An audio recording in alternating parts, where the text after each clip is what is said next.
This video was filmed the day after I travelled on the electric tow train from Brisbane to Rockhampton. After having a 4-hour stopover in Rocky, I caught the overnight Spirit of Queensland train and now have just arrived at Townsville.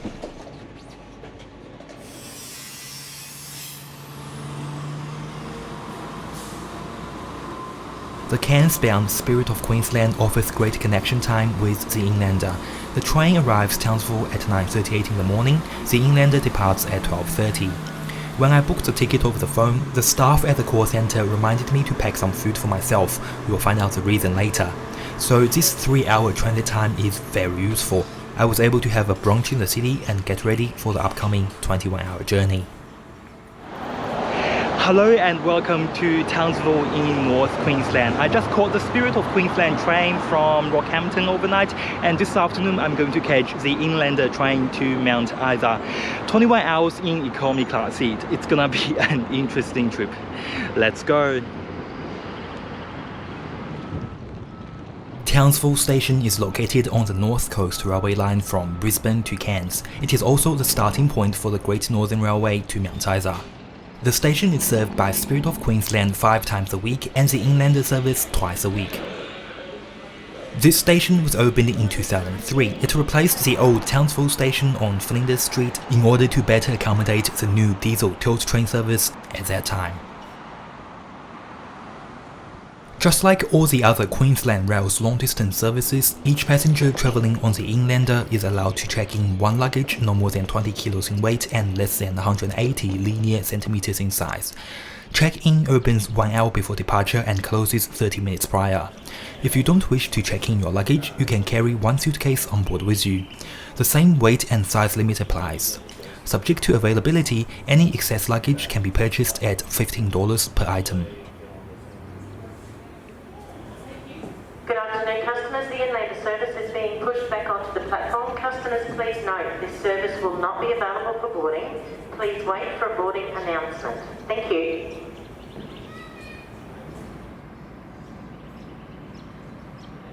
The Inlander was introduced by Queensland Rail on the 12th of February 1953. It was the first air-conditioned train in Queensland, replacing the mail train with its wooden carriages and providing a more comfortable service to this dry and dusty region. Until the end of 2014, the train consisted of sitting cars, sleeping cars and a club car where food can be purchased. Due to the aging carriages, the sleepers and club car were withdrawn from the 1st of January 2015. Same as the Westlander train, the Inlander now only has 2 sitting cars, a half-lounge, half-staff carriage and a luggage/power van.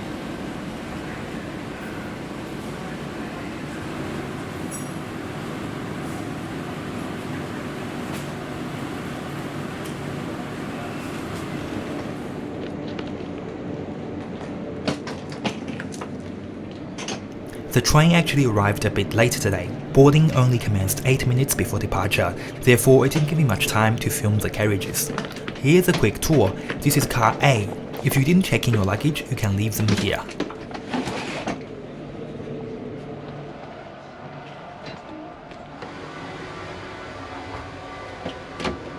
I'll show you my seat in just a second. This is car B. Each carriage is equipped with a shower at the front and 2 toilets at the rear.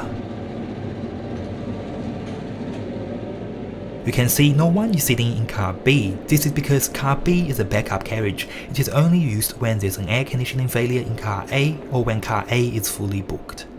The seats are in a 2-2 configuration. There are a total of 48 seats. Each seat offers a very decent amount of recline. As this is now the only travel class on the Inlander, a good recline is important to ensure a good night of sleep. Accessibility is limited due to narrow doors and aisleways on this train. A small wheelchair is available for onboard use with staff assistance. For more information, you can contact Queensland Rail Travel's reservation team.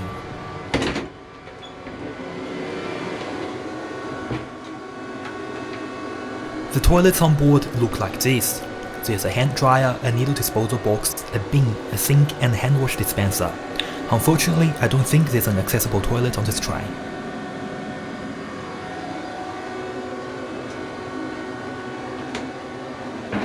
As the train is about to leave, I have to return to my seat for the staff to check my ticket. The economy class seats in Car A are in a 1-2 configuration with a total of 36 seats. Having one less seat in each row, the twin seats in Car A are divided by 2 armrests instead of 1.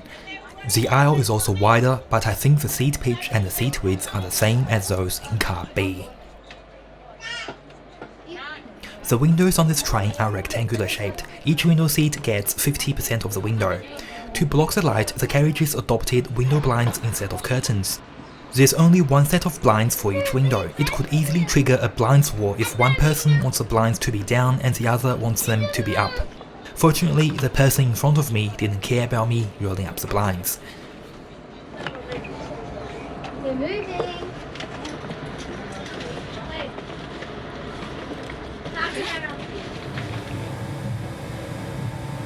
The platform at Townsville station is 400 meters long. This length is enough to accommodate approximately 2 locomotives plus 14 carriages. Townsville is actually the largest urban centre in Australia north of Sunshine Coast. With a population of over 160,000 in 2016, it is more populous than Cairns, Darwin, Alice Springs or Broome. I'm now filming from the rear of Car B. This sweet spot provides a more open view than from my window seat. We are currently travelling on the north coastline heading towards Brisbane. Shortly, just south of the city, a single track will branch off from the north coastline and form the Great Northern Railway. However, before I was able to show you this exact moment, I was told by the staff that passengers are not supposed to be in Car B. This is disappointing, but we gotta follow the rules, right? Sorry, this carriage is not used at the moment, so I'll have to get you to go back. We're going for check-in tickets now, so I need to go to your seat, please. 8:10. Good to see you studying the safety card. That's Yep. Not that we need it, but you know, always do on the plane too, but you hope you don't need it, eh? no, that's it. All good? Thank you. Today, the Inlander operates twice weekly on the Great Northern Railway from the coastal city of Townsville to Mount Isa in Queensland's outback. The speed is relatively slow, taking 21 hours to complete the 977km journey. This line is mainly used by freight trains connecting Mount Isa mines with the port of Townsville. The line was built in stages, with the Townsville to Charters Tower section opened on the 4th of December 1882. It was built to provide easier access to the Golden Town inland from Townsville. Let's have a closer look at the economy class seat. The seat in front of me is fully reclined, yet there still is sufficient space for me to fully stretch my legs.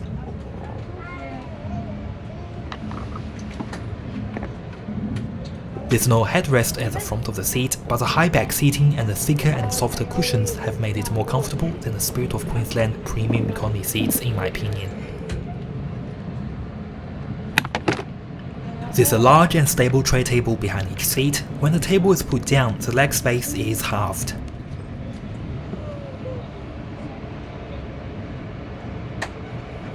As this is just the beginning of the trip, the toilets and the floor are actually quite clean. But through a close examination of the tray table and other areas around my seat, you can tell the age of these carriages.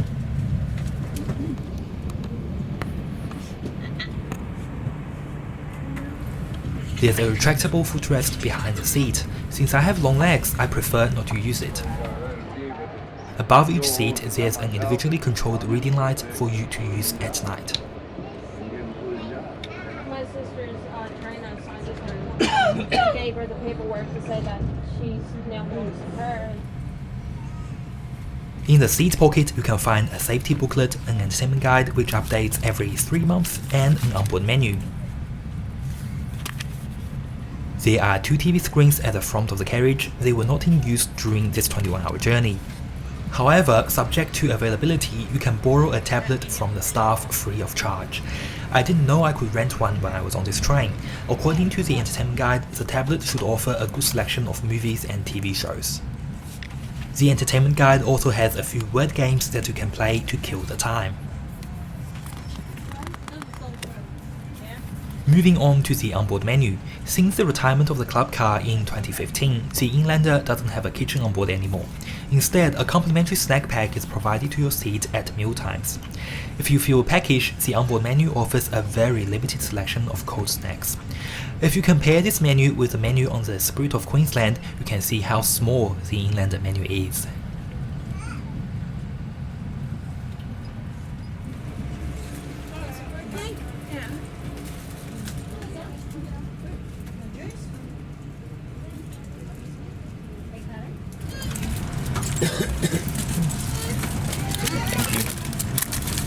Thank you.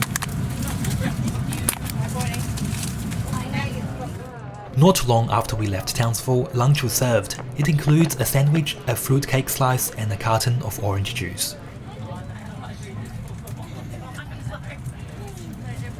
The sandwich weighs 207 grams. It consists of mayo, lettuce, chicken, and white bread. The lettuce seems to be pretty fresh. It's actually a delicious sandwich.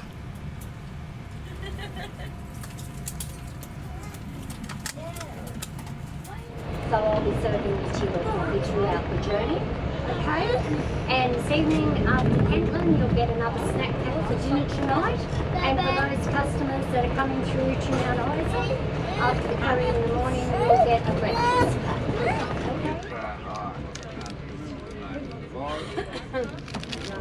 I'm also a fan of the cherry fruitcake slice. I purchased one on the electric tilt train. It costs $1.50 on that train.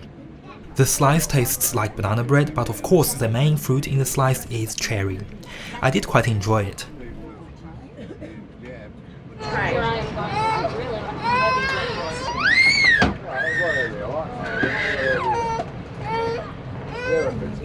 After lunch, the staff offered a complimentary tea and coffee service. And there's your stick to take your tea bag out. I reckon the total retail price for the sandwich, the slice, the orange juice, and the cup of tea would be around $12. It's nice that Queensland Rail provides 3 basic meals for all passengers. The food they offered was delicious, but as a young adult, the portion is a bit small for me. I think I'll feel hungry again very soon.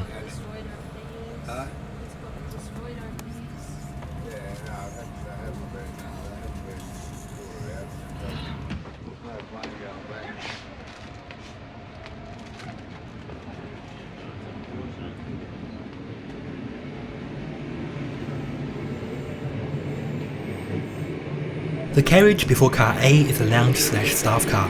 Passengers only get access to half of that carriage. There's a tea and coffee station here. As the staff is making the tea for us, I'll show you later. This is what the lounge looks like. It's pretty basic.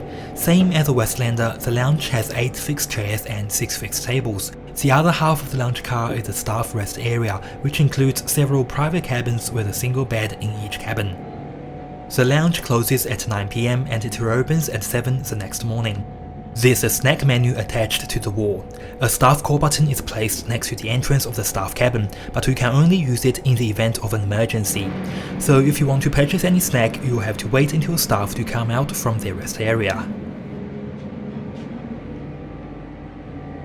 After having a thorough inspection of the lounge, I found 2 power plugs next to one of the chairs.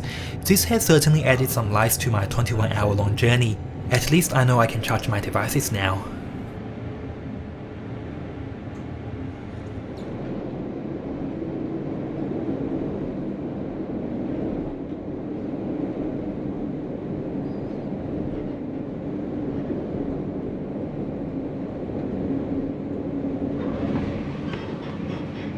Duchess Towers is approximately 140 kilometers southwest of Townsville. Just like Calgary in Western Australia, the town is built from the huge profits of gold mining.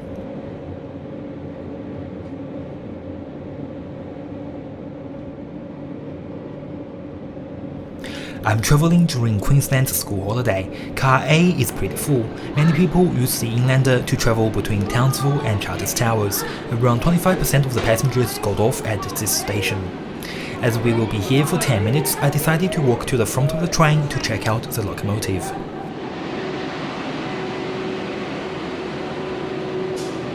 Queensland Railways 2800 class diesel locomotives were built locally in Townsville between 1995 and 1998.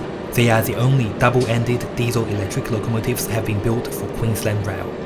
After asking one of the staff, I learned that the Inlander isn't always hauled by the 2800 class. It depends on the locomotive that's available in Townsville on the day. Sometimes it could be hauled by the older models such as the 2400 class, which looks like this.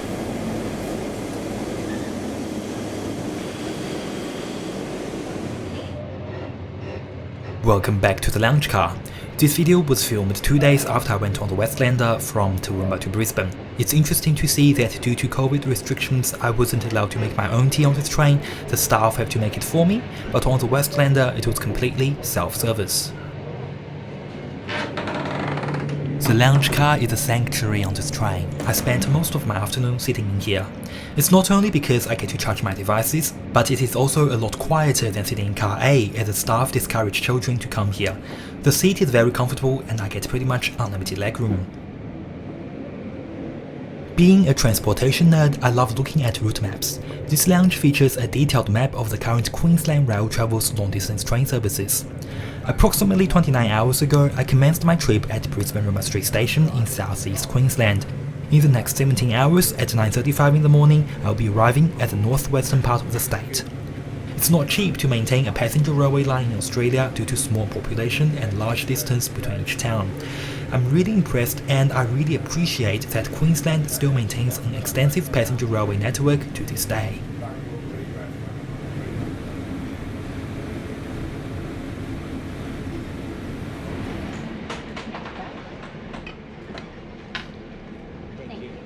It had been a few hours since I had lunch. I felt hungry, so I purchased some cheese and crackers for $3.50 and a can of Coke for $3.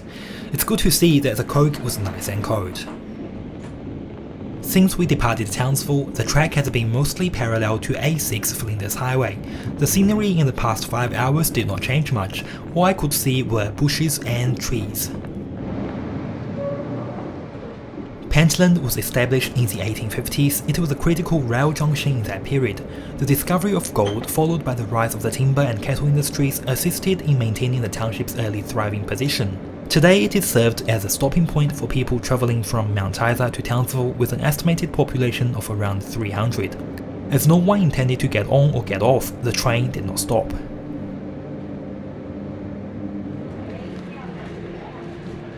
Dinner was served at 6:15. The food was exactly the same as lunch. A chicken sandwich, a fruitcake slice, and a carton of orange juice.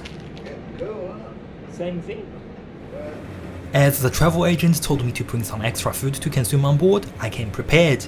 I know the train doesn't have a microwave and I don't think passengers will be able to use the fridge. Therefore, I brought a cup of instant noodles with me.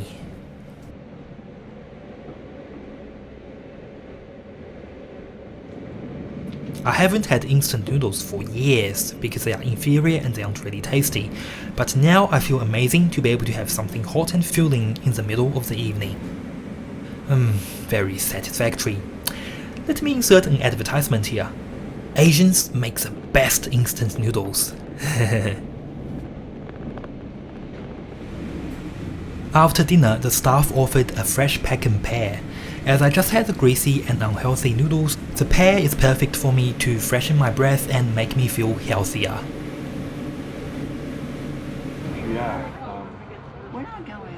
Hughenden is known as Dinosaur Country. The town is situated on the edge of Australia's ancient inland sea, which existed between 95 and 120 million years ago and left a rich supply of fossils in the area. You can find the skeleton of the Matabarosaurus, the first entire fossil to be discovered in Australia. It is currently displayed at the town's Flinders Discovery Centre. The train will stop here for 10 minutes. It's another good opportunity to stretch your legs on the platform. What's your YouTube channel called? Rory Ding. You go around the world, I'm guessing? Yeah, used to before COVID, yeah.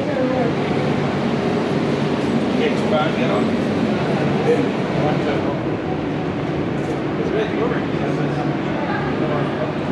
to make a YouTuber. What it's like? Yeah. It's a lot of hard work, but it's rewarding when some people recognize who you are. Wait, what are you doing? He's a YouTuber. Good luck with the YouTube. Oh, thank you. Don't forget to check out the video. Look what I found! It seems like there are power plugs below some seats in car A. Indeed, you can find a power plug attached to the nightlight. What a surprise!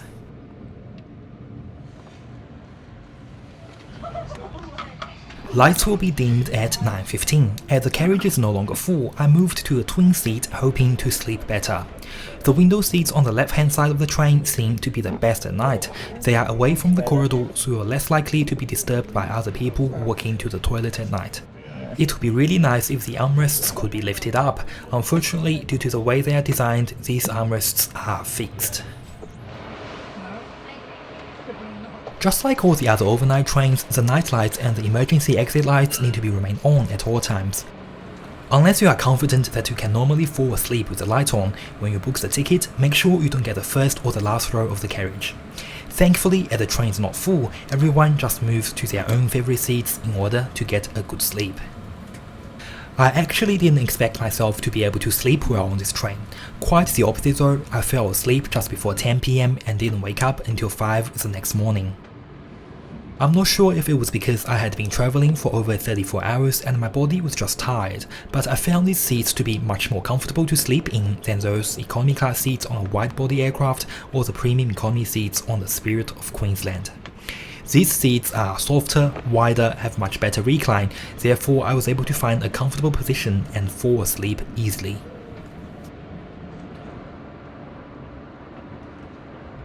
Cloncurry has a population of around 2,700. It may seem like a small town in the middle of nowhere, but in fact, few places can claim to be as influential in shaping Australia as Cloncurry.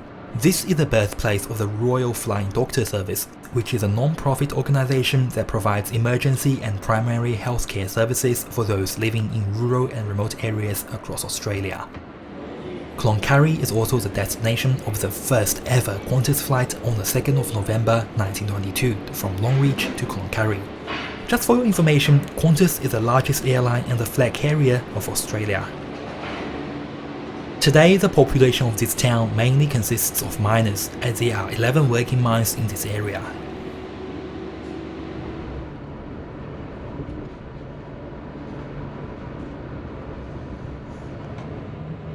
Good morning! I always appreciate a beautiful sunrise when travelling on a train or a plane.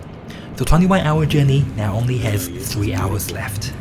This country is very old, very dry, very hard. Let me show you the shower on this train. This is the front section of car B. It has a shower and a washroom. I guess the separation of shower and washroom allows the person to brush their teeth and the other person to shower at the same time. Remember, car B does have 12 more seats than car A.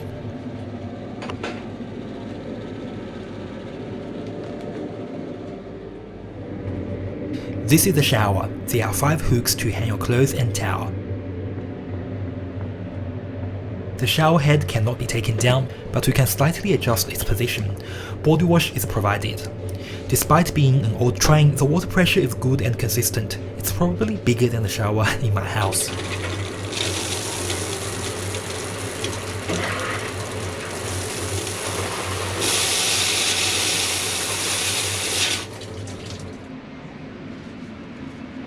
Let's check out the shower in car A. As the washroom and the shower are not separated, you get more space in this shower.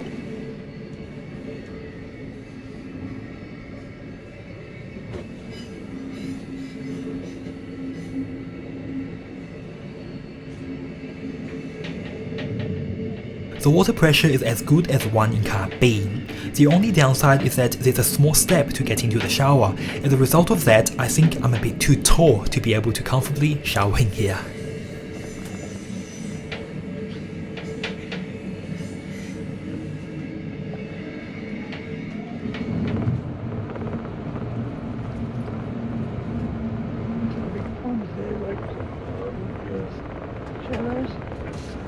Good morning. How'd you sleep?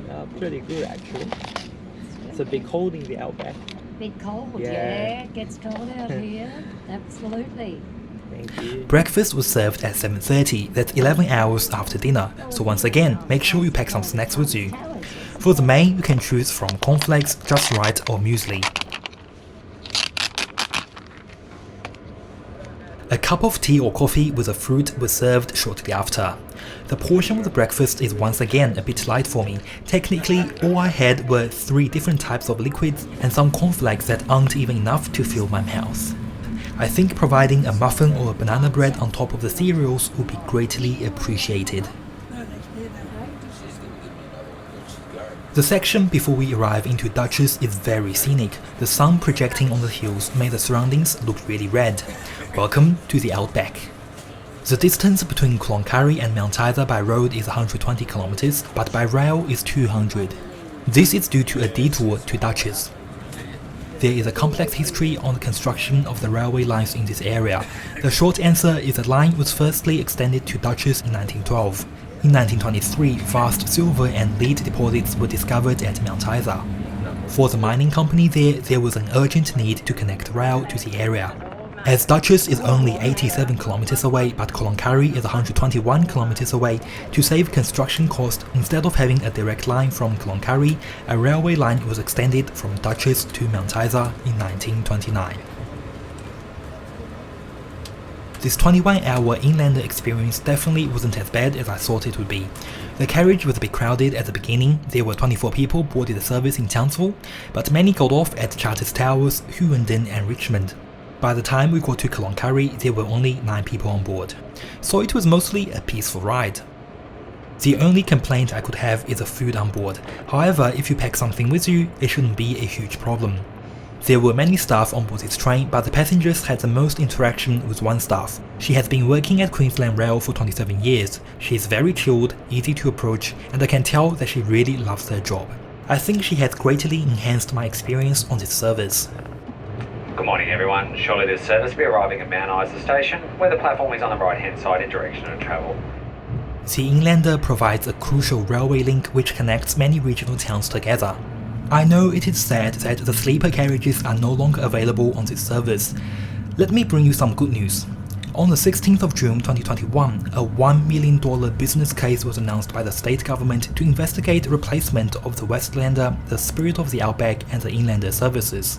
It will probably take another 3 to 5 years for the new trains to arrive, but it is welcoming to know that these rail services are not going to disappear anytime soon.